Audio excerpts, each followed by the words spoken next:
So hi and welcome back to the course. I hope you're doing absolutely fantastic. In this and the next session we will focus on bureaucracy, perhaps the most fundamental and one of the earliest theories about organizations.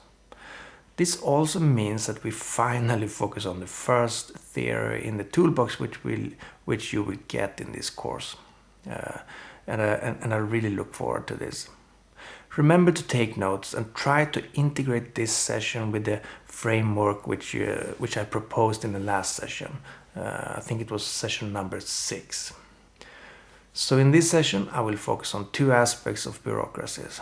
I will talk about the central ideas and the concepts in bureaucracy and how we can use it today to analyze organizations. And I will talk about some of the unintended consequences discovered by researchers who empirically studied how people actually behave or behaved in bureaucratic organizations. So let me begin by introducing the concepts of a bureaucracy. So the word bureaucracy have often been associated with the rise of the modern state. The idea of bureaucracy was very central and very important for the development of the modern society and the spread of democracy across the world.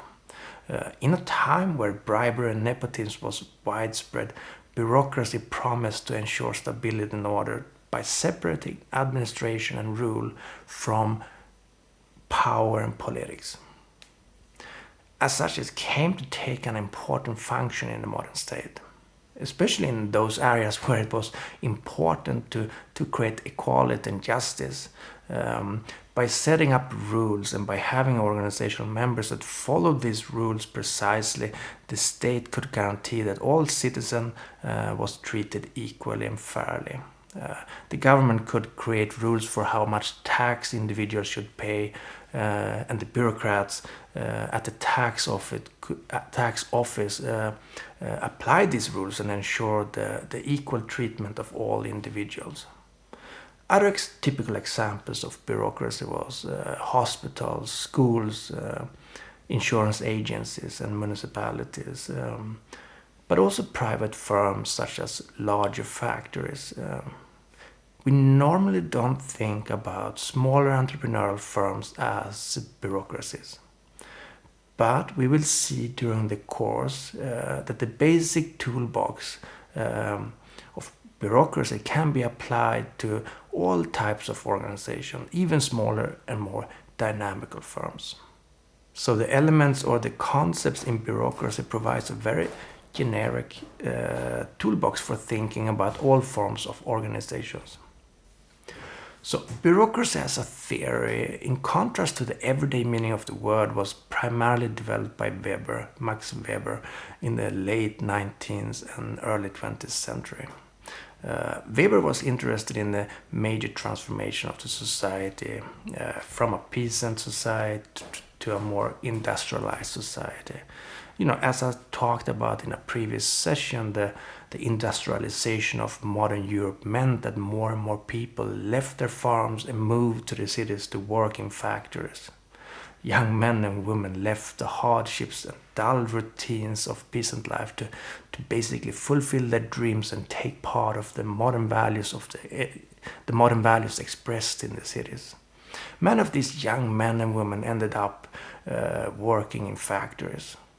The factory conditions was often terrible.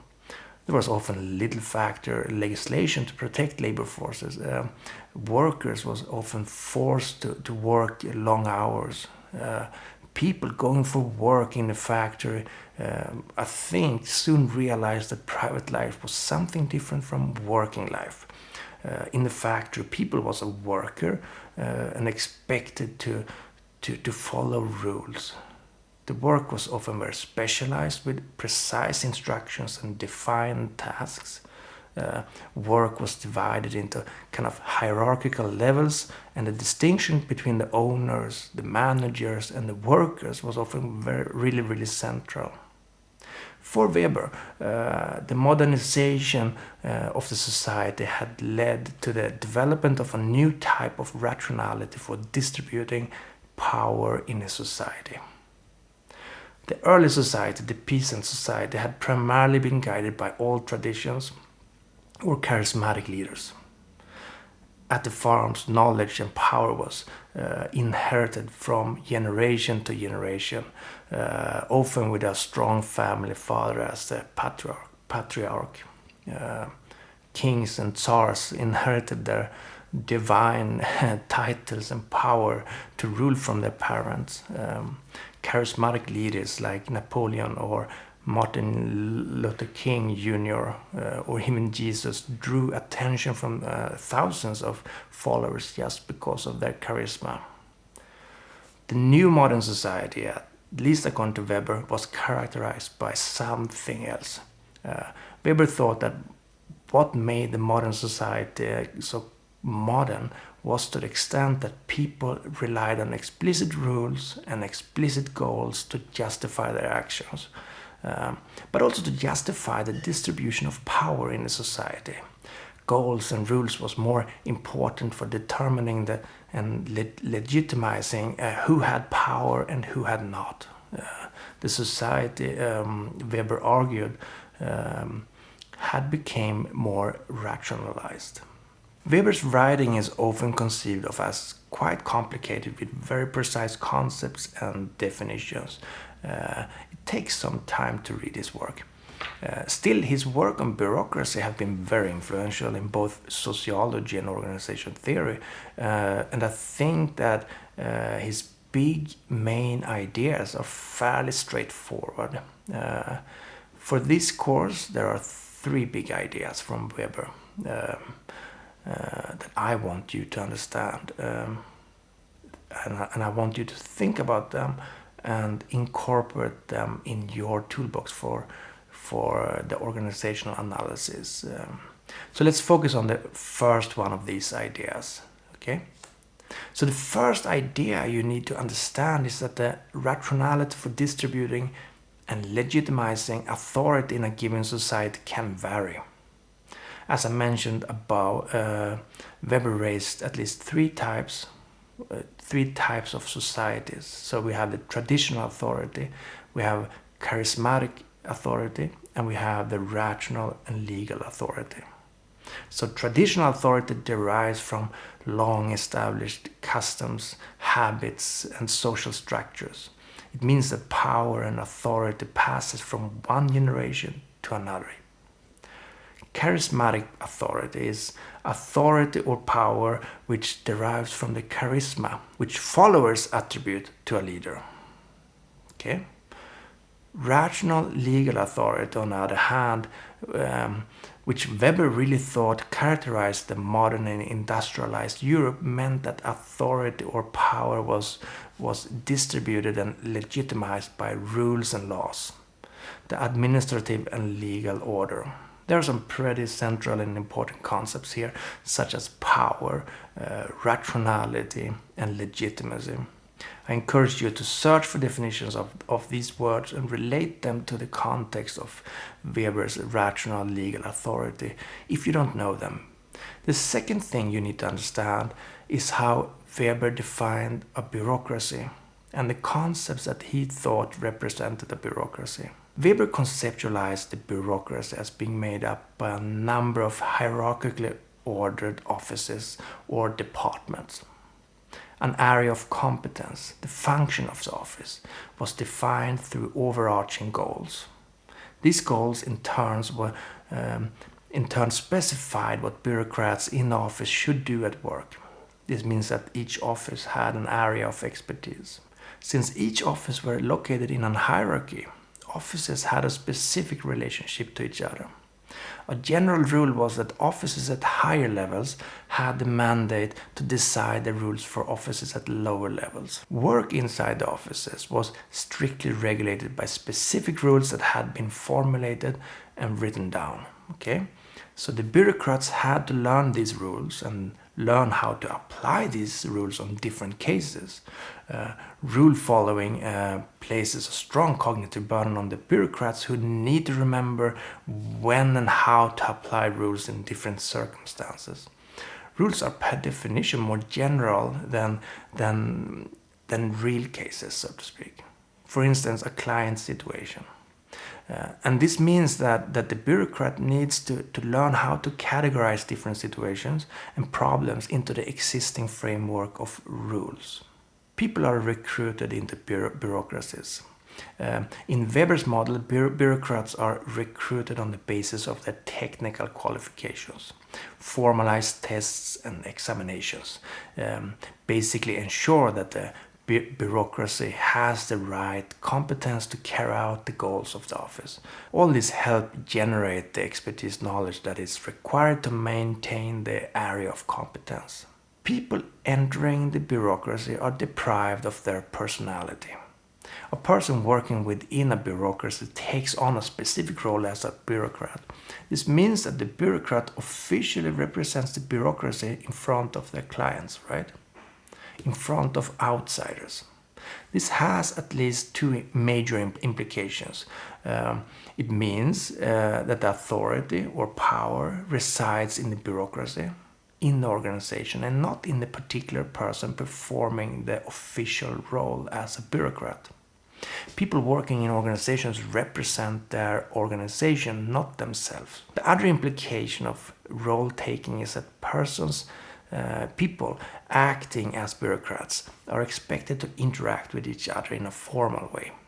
The formal relations between bureaucrats to some extent protect subordinates from superiors' personal values and actions. Values do not belong in the bureaucrat's work, and all actions are supposed to be constrained by a mutually recognized set of rules. If rules are not followed, there is another set of rules that, so to speak, can be used to enforce punishments. The behavior of bureaucrats becomes very predictable. They follow the rules, they act according to rules. It's almost as if they are a computer carrying out some instructions given to them by the programmer. Rule following secure that reliability and change takes place through the election of higher officials. If the bureaucracy should be successful, it must attain a high degree of reliability of individual behavior. And indeed, in comparison to traditional authority and charisma, the bureaucracy has a high degree of success here. There are some challenges. The world change, and following rules that have been written in the past might not be appropriate when the world change. Weber thought that the bureaucracy handles such change through elected higher officials who have the rights to change the goals of the bureau and its offices. Perhaps we can compare higher officials with a board of directors in a modern corporation or politicians in a governmental organization. The election of higher officials is designed to affect the goals of the organization. The technical procedures for fulfilling the new goals are still performed by the bureaucrats inside the office. The third big idea from Weber's is related to the way in which he thought about theory. I think it's important to mention two aspects here.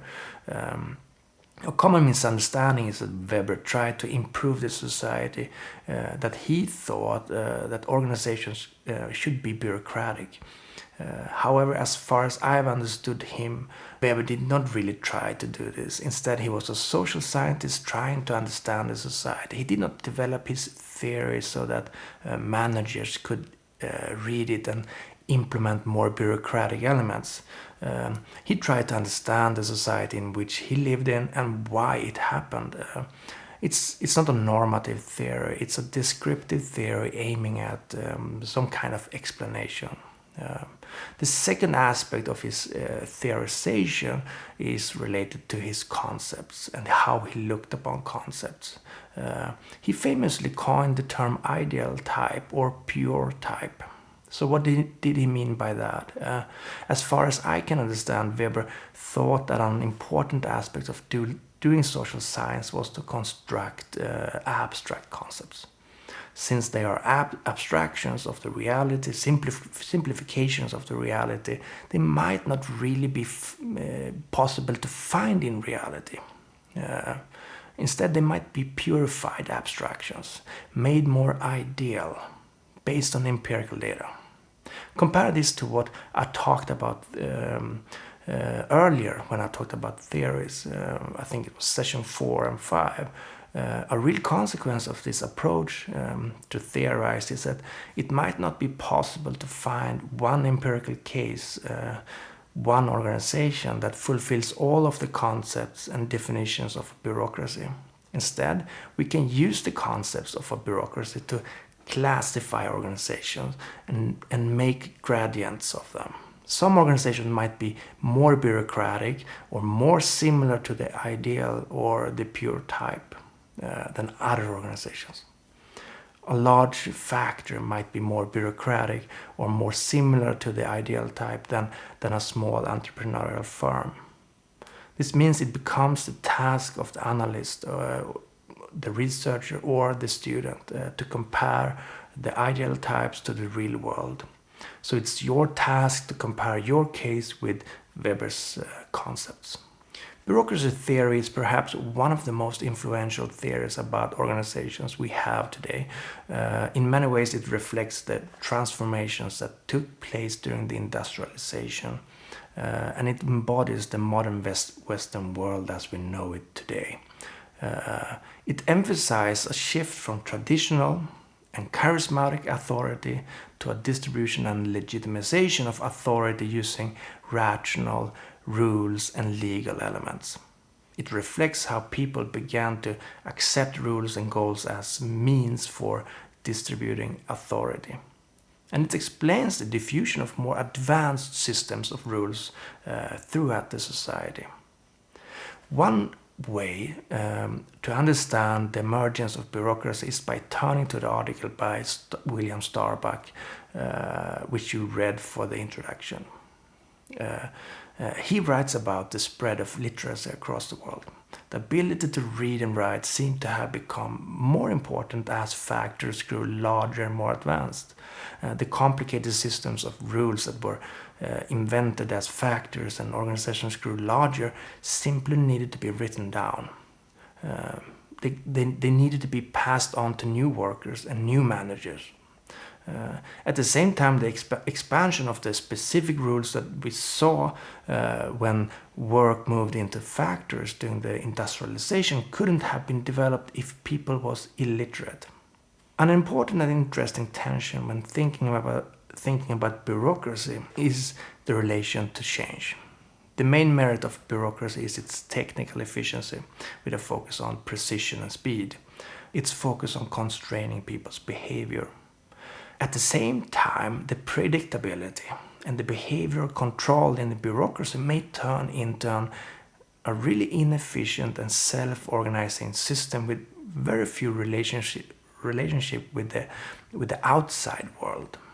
Think back to the analytical framework I presented in the previous session.